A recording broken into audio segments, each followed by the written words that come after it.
Rede Gesla de Televisão orgulhosamente apresenta Vendo TV com Júnior Gesla. Um podcast sobre notícias, comentários e histórias de televisão. Com vocês, o apresentador de maior audiência da internet nacional, Júnior Gesla.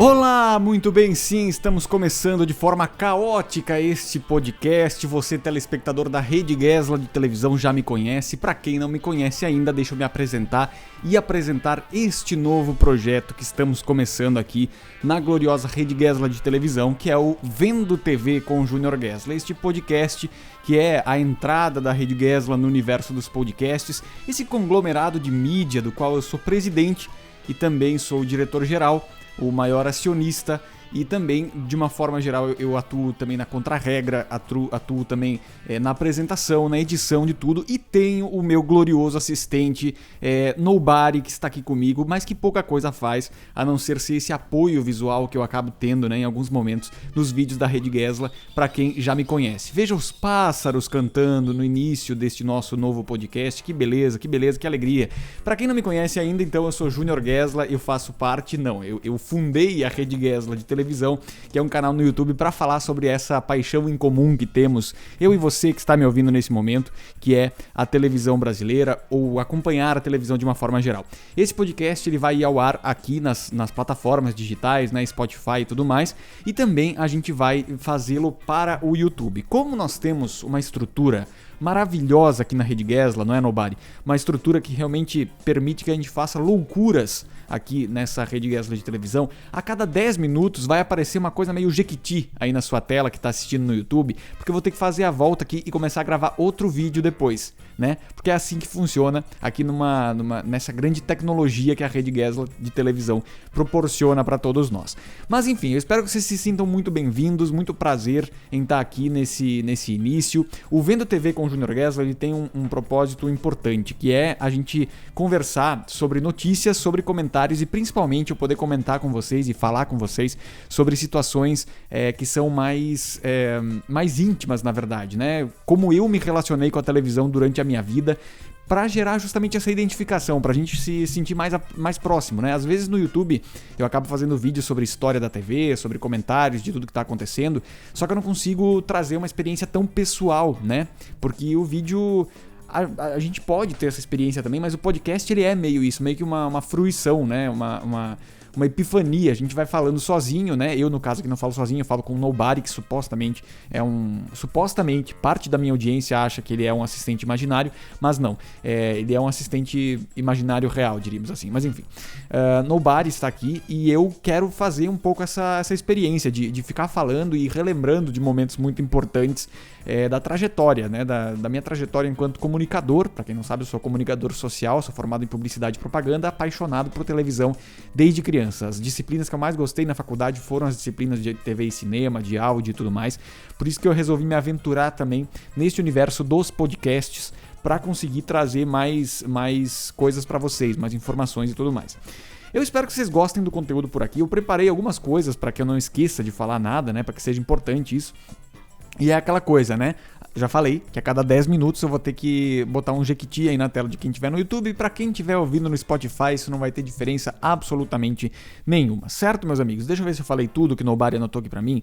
Sim, então a nossa proposta aqui é falar de notícias, comentários e histórias de televisão que envolvam a minha experiência mesmo com televisão, e aí vocês se sintam muito convidados, muito convidados mesmo, a comentarem a respeito disso também, seja pelas redes sociais da Rede Gesla de Televisão. Para você que ainda não conhece, é a Rede Gesla de Televisão, Gesla é Gesla. E você pode ir lá no Instagram, mandar pro Rede Gesla de Televisão ou no @JuniorGesla. E se você estiver vendo esse vídeo no YouTube, você pode também comentar aqui embaixo que nas próximas edições do Vendo TV com Júnior Gesla, este novo produto da Rede Gesla de Televisão, nós vamos comentar aqui e trazer o que vocês têm percebido desse universo que a gente está trazendo a partir de agora. Muito bem, começando então o nosso podcast, eu quero falar, é claro que eu precisaria, aproveitar o hype. Se não aproveitasse esse hype, não estaria sendo muito inteligente da minha parte eu fazer isso. Mas para falar do BBB 21, né? Para falar do que está sendo essa edição e de tudo que a gente tem vivenciado, né? No mundo dos reality shows, em função também da pandemia do coronavírus, que obrigou muito as emissoras a pensarem em produtos que possam ser feitos nessa realidade, né? É a realidade que a gente está vivendo, e a Globo, sabendo disso, aproveitou muito da facilidade de fazer o Big Brother Brasil num cenário como esses, né?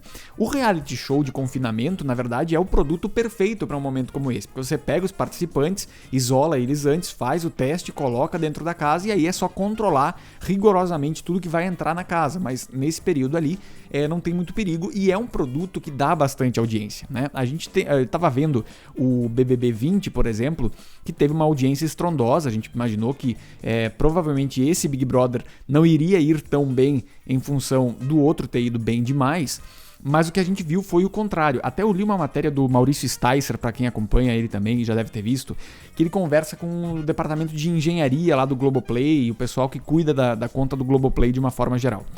E o pessoal lá estava falando que aconteceu uma situação, eles estavam prevendo para a estreia do BBB 21 uma demanda que seria parecida com o maior dia do BBB 20, que foi o dia do paredão da Manu e do Prior, né?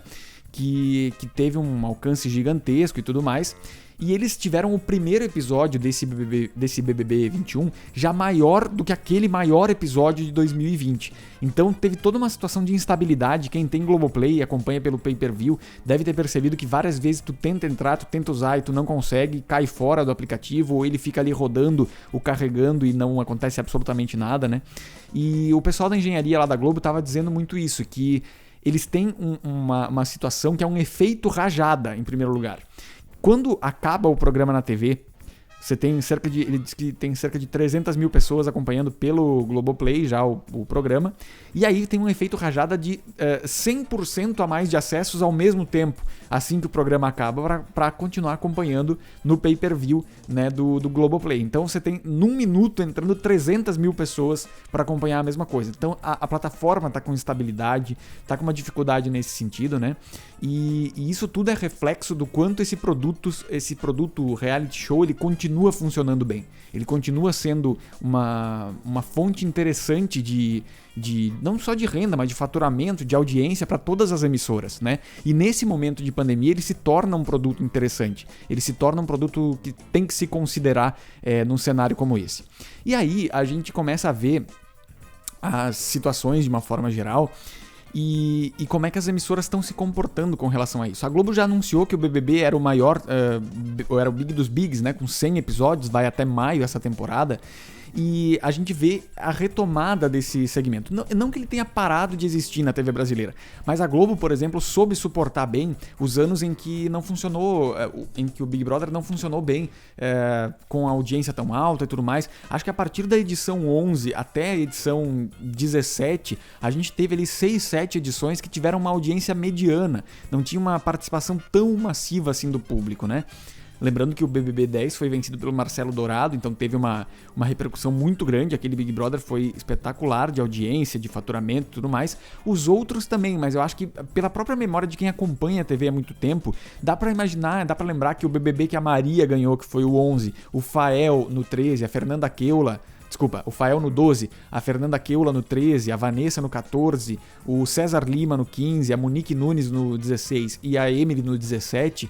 Olha só, Nobody, tamo bem de memória, hein? Tamo bem de memória. Enfim, essas edições todas, elas tiveram repercussão, é um programa que faz sucesso sempre. Só que elas foram edições que não tão tanto, acho que no imaginário do público, como as outras 10 anteriores, e a partir do 18 até aqui, né? A edição 19 também foi uma edição que não deu certo, que acabou flopando por vários motivos ali, não teve um combustível de treta como outras edições tiveram, né? O BBB 18, aquela volta da Gleice lá pra casa no paredão falso, também teve a prova de 40 horas lá com a Ana Clara e o Kaysar. Tudo isso são questões que ajudam na questão de audiência.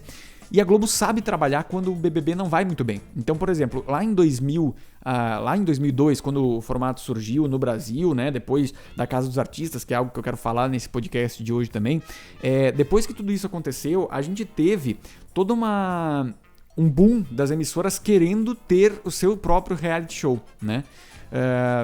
Ter o seu próprio reality show, conseguir audiência, faturamento com isso. A Record, eu botei um vídeo na Rede Gessler de televisão agora há pouco tempo falando sobre o Sem Saída, que foi o primeiro reality da Record que misturava game show e reality de confinamento. Foi a estreia do Márcio Garcia como apresentador lá na Record também, e foi muito interessante da gente ver isso, porque era um movimento lá nos anos 2000 que todo mundo queria ter a sua casa dos artistas, o seu BBB, né? Todo mundo queria ter um produto como esse. Depois, na década de 2010, como eu falei, o BBB ele teve uma caída nesse segmento. A Fazenda chegou a ter um ano que não teve Fazenda, né? E agora já vai aparecer o primeiro Jequiti de vocês, para quem tá no YouTube, mas para quem tá no Spotify, vai acompanhar normalmente, a gente não vai ter nenhum problema aqui, a não ser eu me enroscando nos fios aqui. Eita, Lele, brincadeira, galera. Olha só que beleza, hein? Agora sim, aí está. Continuamos? Sim, continuamos, acho que sim. Tudo certo? Beleza. Muito bem, e aí nós tivemos a situação de todas as emissoras querendo ter a sua galinha dos ovos de ouro, né? Como é o caso do que foi a Casa dos Artistas para SBT, do que foi a Fazenda para Record a partir de 2009, mas na década de 2010 não teve tanto interesse assim quanto a gente viu na década anterior. Já agora parece que está retomando tudo de novo, né? A edição do BBB 20, ela foi super importante. Olha eu que me enroscando nos fios, Nobody, podia me ajudar, né? Deixa eu trocar aqui. Daí vai dar certo? Agora vai. Todo mundo quer ter o seu reality show. E aí a gente vê que, por exemplo, a Globo tá colocando como prioridade estrear o No Limite assim que acabar o BBB 21, né? Assim que acabar o BBB 21, eles já vão anunciar o No Limite, que pode começar uma semana depois. Vejam que não tem uma preocupação tão grande com as novelas, quer dizer, claro que tem uma preocupação com as novelas, né? Só que nesse momento que não dá pra fazer, o reality show virou galinha dos ovos de ouro da TV aberta. E eu já falava isso há algum tempo com base em assistir coisas e tudo mais, que o reality show ele entra naquela categoria do que provavelmente vai ser a TV aberta no futuro. Que é essa coisa de eventos ao vivo, também a parte de jornalismo, né? Jornalismo, esporte, e o reality show eu acho que entra nisso também porque ele tem conteúdo inédito diário e você consegue acompanhar ao vivo também em vários momentos. Tanto que a Globo aproveita muito o BBB, ele sai na Ana Maria Braga, ele sai no Encontro, no Se Joga agora que voltou também. Enfim, é um produto que vai andando pela grade e sempre leva público junto. A Record também tem essa experiência com a Fazenda, que o Rodrigo Faro recebe os eliminados e tudo mais, eles vão no Hoje em Dia também, enfim. Acontece muito tudo isso de tu reaproveitar o conteúdo do reality show em outros produtos de mídia nesse caso. E aí a gente vai ter também, no contexto histórico, né, que eu deixei até anotado aqui para mostrar para vocês, como é que começou tudo isso no Brasil, né? E aí é que eu quero entrar um pouco mais nessa questão de como é que é essa vivência para mim de reality show, enfim, e de como é que a gente vivencia isso. Deixa eu ver aqui. Sim, outra coisa que eu anotei aqui pra falar é que o momento é bom pra reality, né? E a franquia Big Brother, por exemplo, ela é boa no mundo inteiro.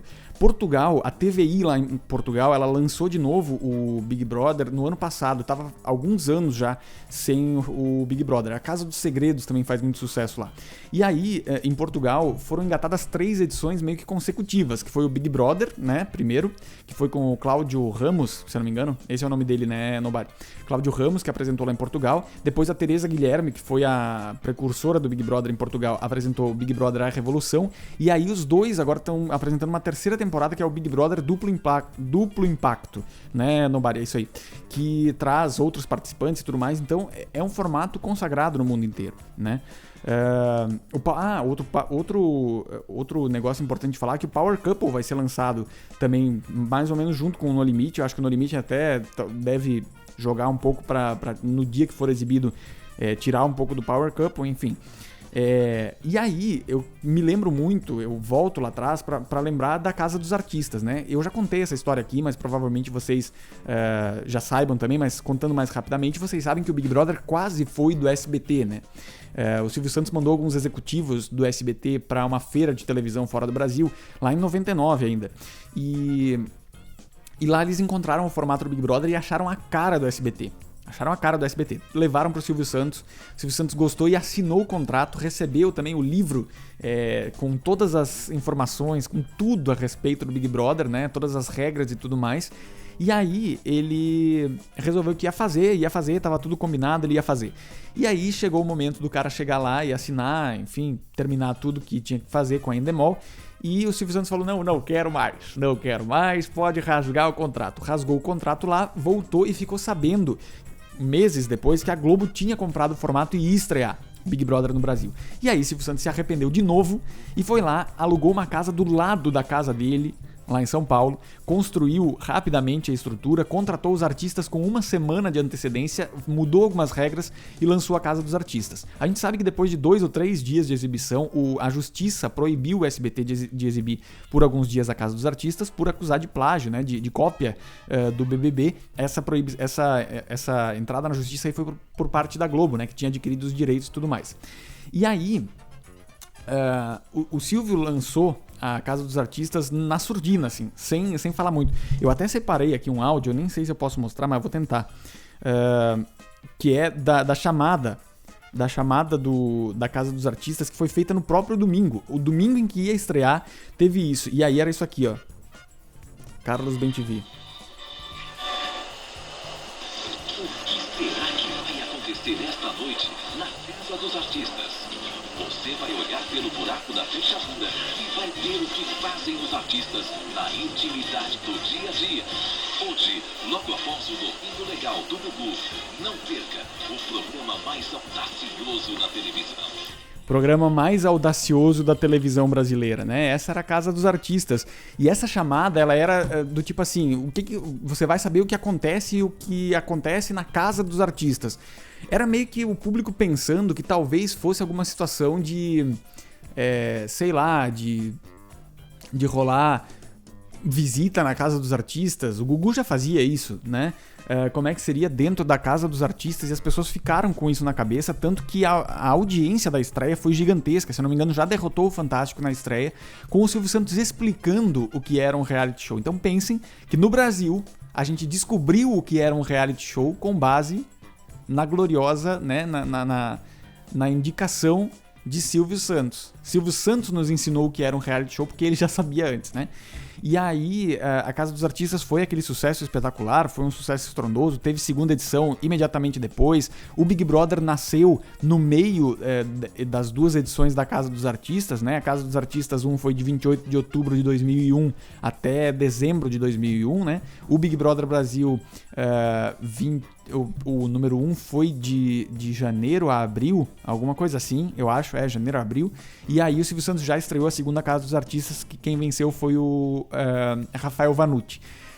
Também é importante lembrar do seguinte, agora o BBB tá ganhando essa força, tá tendo essa repercussão, né, num segundo momento, de mudar o formato para pipoca e camarote, mas a Casa dos Artistas 3 já era mais ou menos isso, porque não sei se vocês se lembram, mas a Casa dos Artistas 3 tinha metade do elenco de famosos e a outra metade era de fãs dos famosos. Então, tanto que quem ganhou a Casa dos Artistas 3 foi o fã de Solange Frazão, me esqueci o nome dele agora, mas foi esse cara que venceu. E a Casa dos Artistas 4 aí flopou geral e acabou com o formato, porque foi aquela versão do Protagonistas de novela. Quem ganhou foi a Carol Rubner, que fez uma ponta em Esmeralda, não foi protagonista de novela nenhuma no SBT, e enfim, aconteceu tudo isso, né?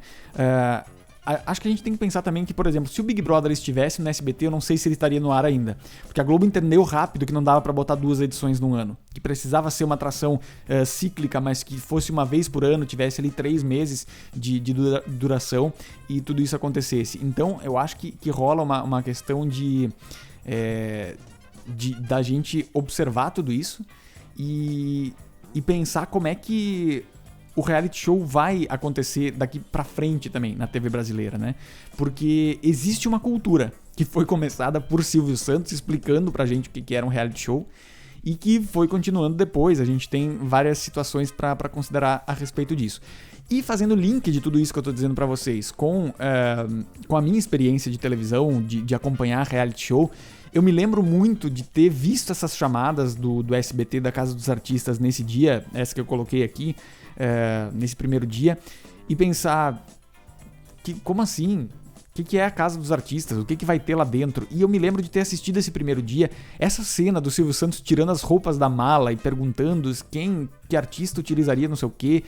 É uma coisa meio emblemática, porque ficou todo mundo ali prestando atenção. A forma com que ele dizia as pessoas gostam de olhar pelo buraco da fechadura, a gente vai mostrar isso na casa dos artistas e tudo mais. A explicação pro auditório, o Silvio Santos transformou o reality num programa de auditório fixo ali no domingo, né? Não tinha pay-per-view na época, então era só aquilo ali. E a gente ficava vidrado naquilo ali. O Brasil ficou parado pra assistir a final. Na final, não sei se vocês se lembram, mas a Marta Suplicy e o Eduardo Suplicy também. A Marta era prefeita de São Paulo naquela época e entrou na casa dos artistas pra saudar o Supla, que tava lá com a Bárbara Paz, que venceu, né? Foi uma edição muito emblemática e agora vamos mais uma vez Jequiti na tela, porque aí eu vou aqui mais uma vez ter que colocar o vídeo pra rolar outra vez. Mas sigo acompanhando. Se vocês estão no podcast, espero que vocês estejam gostando disso. Disso tudo que eu tô falando, porque agora nós vamos chegar na parte final em que eu vou falar pra vocês um pouco mais sobre como é que esse universo fez parte da minha vida. E eu já tava falando antes a respeito de como eu me lembro dessa estreia da Casa dos Artistas, mas eu me lembro também que quando o Big Brother Brasil começou, eu fiquei com uma sensação do tipo assim, tá, mas eles nem são famosos. Será que vai ter graça esse programa, né, Nobari? É uma coisa meio assim, será que vai ter graça esse programa? Eles não são nem famosos. Como é que vai ser divertido isso? E foi. Eu me lembro de ter assistido os primeiros dias do Big Brother Brasil, que era com a apresentação do Pedro Bial e da Marisa Hort, e eu me lembro dela falando, me lembro de uma passagem muito rápida, assim, dela falando, olha só, os participantes entraram e foram direto pro confessionário. E no confessionário ele não era usado só nos momentos mais cruciais do jogo, ele era usado também pra falar, pra chegar lá e falar alguma coisa, né? E também teve a situação de que o Big Brother ele era apresentado meio que um dia pra cada um. O Bial apresentava em alguns dias, a Marisa Hort em alguns outros dias. E eu me lembro de acompanhar isso muito, muito curioso, porque era um formato muito diferente. E a gente não tinha noção que era um programa que vinha de fora do Brasil e tudo mais, porque não tinha acesso à internet, mas eu tinha muita curiosidade de saber de onde é que vinha aquela ideia e tudo mais. Pra quem não sabe também, o Big Brother ele é inspirado no 1984, do George Orwell, que é um livro que fala sobre um grande irmão que observava todo mundo num mundo completamente controlado o tempo todo e tudo mais. É um livro bem interessante de se ler, inclusive se você tiver interesse, vale muito a pena. E eu me lembro que essa situação toda de acompanhar o Big Brother foi uma coisa muito louca, assim, porque eu não conseguia acompanhar muito, então acho que eu via mais pelo video show porque eu tinha muito sono, eu não conseguia ficar acordado até aquele horário. Mas a Casa dos Artistas eu me lembro bem da final, assim, de acompanhar e ficar, assim, vidrado naquele sistema de votação que Silvio Santos criou, de ligações, quem chegasse primeiro a 5 votos era o campeão. Então essa era a vibe da Casa dos Artistas.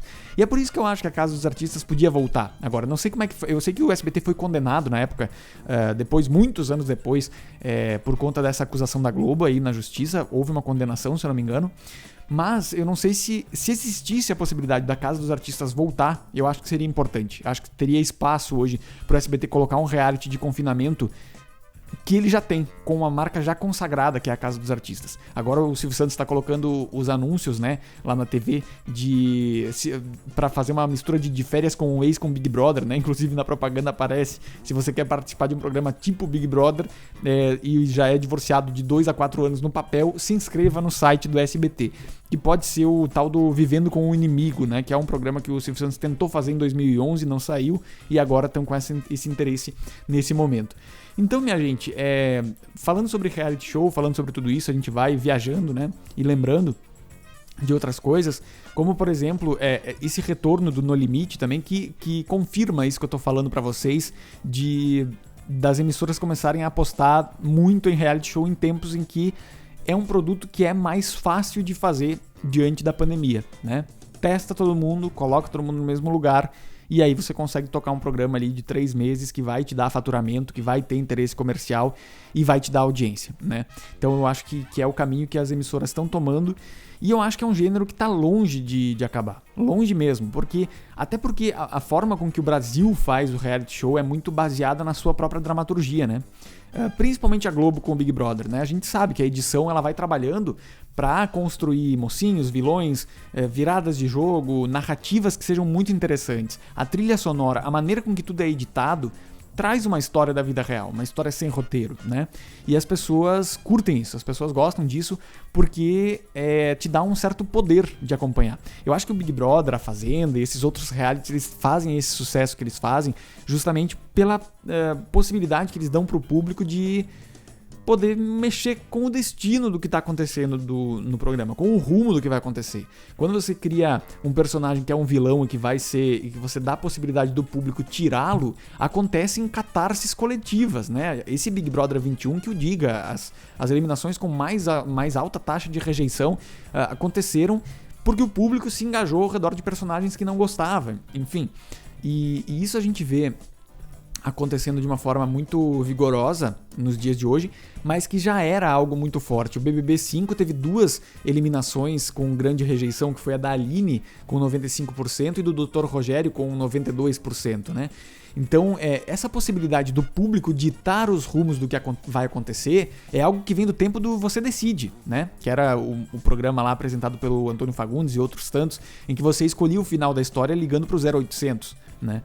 E o Big Brother, ele te dá essa possibilidade também. Além da votação para escolher quem sai, você vota para escolher quem vai para paredão falso, para quem vai vencer. Outras edições também tiveram votações para você mandar sugestões de provas ou que tipo de situação deveria acontecer ali a partir de determinado momento. Então, enfim, é uma infinidade de possibilidades que a gente enxerga que só um Big Brother consegue oferecer, que só uma Fazenda consegue oferecer. Então eu acho que é um formato que, se for bem cuidado, se tiver novas dinâmicas, a Globo sabe fazer isso muito bem. Essa dinâmica rotativa do Big Brother, de ter grandes momentos, de ter edições que trazem novidades, é algo que vai mexendo na estrutura do jogo e tornando ele um programa diferente. Se você pegar uma edição do BBB 20 ou do BBB 17 e comparar com o BBB 2, 3, 1, é outro programa. É no mesmo lugar, tem as mesmas regras, mas é outro programa, é outra vibe o programa.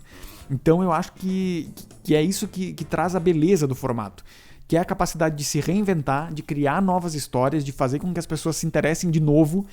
Cai num marasmo, acontece tudo isso, mas se interessam de novo, né? E eu acho que é o que vai acontecendo com relação aos realities no Brasil. Certo, meus amigos? Eu espero que vocês tenham gostado desse episódio de estreia, espero que eu não tenha me estendido demais e que vocês tenham gostado, de alguma forma, deste glorioso episódio. Eu quero falar mais sobre isso, tenho muitas histórias para contar sobre a minha experiência com televisão e tudo isso. Eu acho que é muito especial dividir com a audiência esse tipo de situação. Até a luz caiu aqui, luz natural caiu nesse momento para quem tá me assistindo pelo YouTube. Para quem não está, tá tudo normal, tá tudo certo. Eu espero que vocês tenham gostado desse podcast, espero que vocês não tenham se incomodado com a tecnologia da Rede Gesla, que me obrigou a levantar aqui 2, 3 vezes para arrumar a câmera e tudo mais. Nobody está ali, poderia fazer isso, mas não faz, né?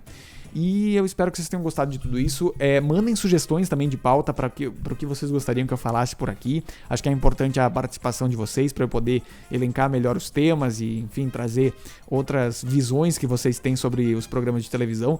Mas a proposta aqui é essa, é uma conversa descontraída, é uma epifania mesmo, lembrando de coisas. Pode ser que às vezes fique um pouco confuso, porque eu vou lá no passado, volto pro presente, faço outras coisas aqui, bato no microfone, como foi que aconteceu agora, mas é a intenção.